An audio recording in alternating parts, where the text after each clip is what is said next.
नोरमा group, जो सोचता है वो करता है। आपके अपने सपनों का आशियाना। 2 दिन से प्रशांत किशोर पटना के गांधी मैदान में धरना स्थल पे बैठे हुए हैं अनशन पे, बीपीएससी छात्रों के लिए। क्या कैसे देख रहे हैं इसको? अरे वो तो सत्ता के चट्टे बट्टे, एक ही थैले के चट्टे बट्टे। और प्रशांत पांडे ने तो आंदोलन को कमजोर करने का काम किया। जहाँ तक छात्रों की मांग का सवाल है, छात्रों के आंदोलन का सवाल है, छात्रों का आंदोलन जायज है और उनके आंदोलन के साथ छात्रों का जो मांग है बीपीएससी अभ्यर्थियों का जायज है। राष्ट्रीय जनता दल उनके मांगों के समर्थन में है और हमारे आदरणीय नेता तेजस्वी यादव जी लगातार अभ्यर्थियों के मांगों के समर्थन में सरकार से गुहार भी लगा रहे हैं। जो लोकतंत्र में लोकतांत्रिक व्यवस्था होती है, उस व्यवस्था के तहत आपने देखा 2 बार पत्राचार करने का काम किया छात्रों के मांगों को लेकर। हमारे आदरणीय नेता तेजस्वी यादव जी ने मुख्यमंत्री को लिखा, आरजू विन्नत की, बेनती की कि आप मान जाइए, मांग जायज है अभ्यर्थियों की। लेकिन ये अंधी, गूंगी, बहरी, संवेदनहीन सरकार कुछ सुनने को तैयार नहीं। इतने कड़ाके के ठंड में लगातार 17 तारीख से री एग्जामिनेशन की मांग को लेकर छात्र सड़कों पर है, बिहार के भविष्य सड़कों पर है। उसके बावजूद भी अचेत सरकार चेतने को तैयार नहीं। लेकिन मैं आपके माध्यम से आज बताना चाहता हूं, आज रात तक हमें उम्मीद है कि सरकार में संवेदना जगेगी और अभ्यर्थियों की जो मांग है री एग्जाम कराने की, वो मांगेगी। लेकिन तेजस्वी यादव तो एक दिन भी नहीं गए बीपीएससी के छात्रों के बीच में। आप कह रहे हैं कि आज हो जाएगा। अरे भैया, आपको पता नहीं, 16 तारीख को बापू परीक्षा केंद्र का एग्जाम रद्द होता है। 17 तारीख से हमारे बिहार के जो अभ्यर्थी एग्जामिनेशन के मांग की को लेकर आंदोलन पर बैठते हैं और वहीं 18 तारीख को ही हमारे आदरणीय नेता तेजस्वी यादव जी छात्रों के पूरे मामले को संज्ञान में लेते हैं। वीडियो कॉलिंग के माध्यम से धरना पर बैठे आंदोलनरत अभ्यर्थी नेता प्रतिपक्ष से संपर्क करते हैं और वहीं यात्रा में रहते हुए हमारे आदरणीय नेता तेजस्वी यादव जी 18 दिसंबर को धरना स्थल पर पहुंचते हैं रात के 11 बजे कड़ाके के ठंड में और छात्रों की पीड़ा से रूबरू होते हैं, उनकी मांगों को समझते हैं और उनके मांगों के अनुरूप 22 तारीख को 2 पन्ने का पत्र लिखकर मुख्यमंत्री जी से आग्रह करते हैं कि छात्रों का मांग जायज है। और वहीं हमारे आदरणीय नेता तेजस्वी यादव जी छात्रों के आंदोलन को नैतिक समर्थन देते हैं, चूंकि छात्रों का आंदोलन है और हमारे आदरणीय नेता चाहते हैं छात्रों को न्याय मिले।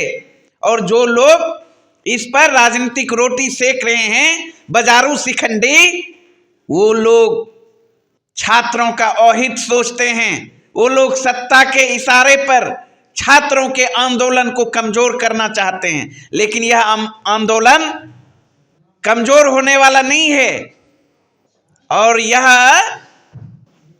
मांग जायज है और नेता प्रतिपक्ष तेजस्वी यादव जी और हमारी पार्टी इस मांग को मनवा कर रहेगी।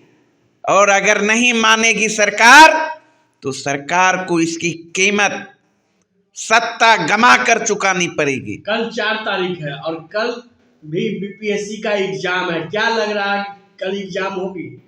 हमें उम्मीद है कि आज रात तक हमारे आदरणीय नेता तेजस्वी यादव जी के अगर नहीं हुआ मांगों को स्वीकार करेंगे और स्वीकार करना पड़ेगा। अगर नहीं स्वीकार हुआ तो मैंने तो कहा ना, सरकार को इसकी कीमत चुकानी पड़ेगी। छात्रों को न्याय हर हाल में मिलना चाहिए और दिला कर रहेंगे। एग्जाम नहीं होता है तो क्या मैंने तो तेजस्वी सड़क पे उतरेंगे? मैंने तो कहा ना, लगातार हमारे आदरणीय नेता लोकतांत्रिक तरीके से विपक्ष में रहते हुए छात्रों के हित में सकारात्मक राजनीति कर रहे हैं उनके न्याय के लिए। और आपको याद होगा, आज नेशनल मुद्दा अगर बना है तो हमारे आदरणीय नेता तेजस्वी यादव जी के कारण आज तक 17, 18, 19, 20, 21, 22 तक कहां थे बाजारू शिखंडे? कोई सुध लेने वाला नहीं। जब हमारे आदरणीय नेता 22 दिसंबर को धरना स्थल पर पहुंचे और आंदोलनकारियों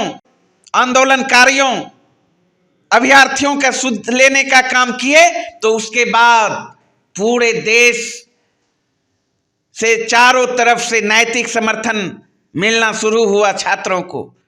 छात्रों का हौसला अफजाई हुआ। भले ही इधर 26-27 तारीख के बाद जब लगा सरकार को, सत्ता पक्ष को, कि यह आंदोलन सरकार के लिए महंगा पड़ेगा, तो उन्होंने अपने दलालों को, बाजारू शिखंडियों को उतारने का काम किया ताकि छात्रों का आंदोलन कमजोर हो सके।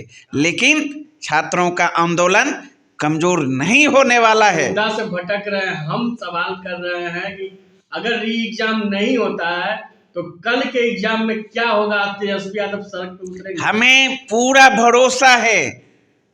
तेजस्वी यादव जी ने जो मर्माहतपूर्ण खत लिखा है छात्रों के समर्थन में, लोकतांत्रिक व्यवस्था में नेता प्रतिपक्ष की जो आवाज होती है वो बहुत दमदार होती है।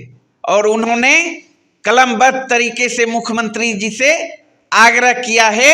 हमें उम्मीद है आज रात्र तक री एग्जामिनेशन कराने की घोषणा सरकार करेगी, और नहीं करेगी तो इसका खामियाजा भुगतना पड़ेगा। कल तेजस्वी यादव और मुख्यमंत्री नीतीश कुमार से हुई है मुलाकात, क्या लग रहा है? मुलाकात तो आपने देखा ही, ये तो आप मीडिया साथी चला ही रहे हैं।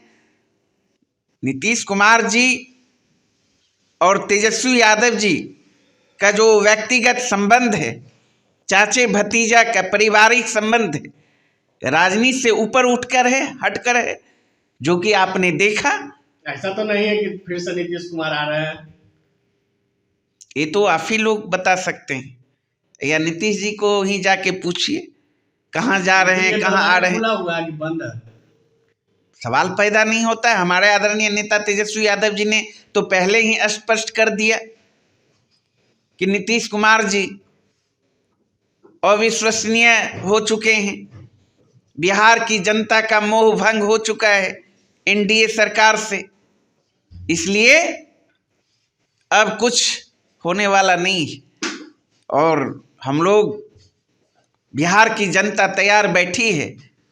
2025 में जो आगामी विधानसभा चुनाव होना है, बिहार में तेजस्वी यादव जी के नेतृत्व में नई सरकार बनेगी, सुनवाई और कार्रवाई वाली, रोजगार परक सरकार बनेगी, जहां नौजवानों को, किसानों को, मजदूरों को, महिलाओं को, हर जाति धर्म वर्ग के लोगों को न्याय मिलेगा। आपके सपनों को हमने सजाया है, ई होम्स पैनोरामा को हमने बनाया है। ई होम्स मेरा एक सपना था जिस पे मैं पिछले 4 साल से काम कर रहा था। हमने जो बनाया है वो सबने है माना। ई होम्स पैनोरामा में हो आपका भी आशियाना। और फाइनली हमने 2021 में इस प्रोजेक्ट को लॉन्च किया। बहुत लोग अप्रिशिएट कर रहे हैं कि पूर्णिया जैसे शहर में, बिहार के, एक तो बिहार की बात करें उसमें भी पूर्णिया जैसे छोटे जगह में इस तरह का लाइफस्टाइल देना, ये सुन के हम लोगों को बहुत अच्छा लगता है। ई होम्स में हमने कुछ और भी किया है, जैसे हम जिस जगह में रह रहे हैं हमारे फैमिली सिक्योर हो, उनको सिक्योरिटी का ध्यान में रखा है। आपकी सुविधा और सुरक्षा आपके लिए खास है, ये आपका विश्वास है। इसमें आर्टिफिशियल इंटेलिजेंस का 7 लेयर सिक्योरिटी का हमने इस्तेमाल किया है। लस ग्रीन कैंपस को बनाया है, यदि हमारा बाउंड्री वाल है तो वो वर्टिकल गार्डन है। ये जितनी भी फैसिलिटी होता है एक इंटरनेशनल टाउनशिप में ई होम्स है, ये हम लोग विश्वास नहीं कर पा रहे हैं। जो भी हमारे मित्र दोस्त या जो भी हमारे बाहर आते हैं तो हम लोगों को बहुत अच्छा सुनने को मिलता है और बहुत अच्छा क्रेडिट मिल रहा है। वो सारा हमने सिर्फ एक बिल्डिंग नहीं बनाया, हमने एक बहुत अच्छा लाइफस्टाइल दिया ई होम्स में, और मेरा एक सपना था जिसको मैं आज फुलफिल होते हुए देख पा रहा हूँ। ये आपका आवास है। ई होम्स पैनोरामा में अब आपका निवास है। E homes panorama, luxurious lifestyle redefined. Panorama group, जो सोचता है वो करता है। अगर ये वीडियो पसंद आई और वह बिहार के राजनीति और बिहारियत से सरोकार रखेनी तो सब्सक्राइब बटन दबा के चैनल के सब्सक्राइब कर ली। ओजे एगो घंटी बा, ओकरा बटन दबा देला से कुल सटीक और मारक खबर रुआ मुफ्त में मिल जाई। अगर रुआ पत्रकारिता के हमनी के नया प्रयोग में सहयोग कर चाहतानी तो ज्वाइन बटन दबा दी। पेटीएम नंबर नोट कर ली 9386816700।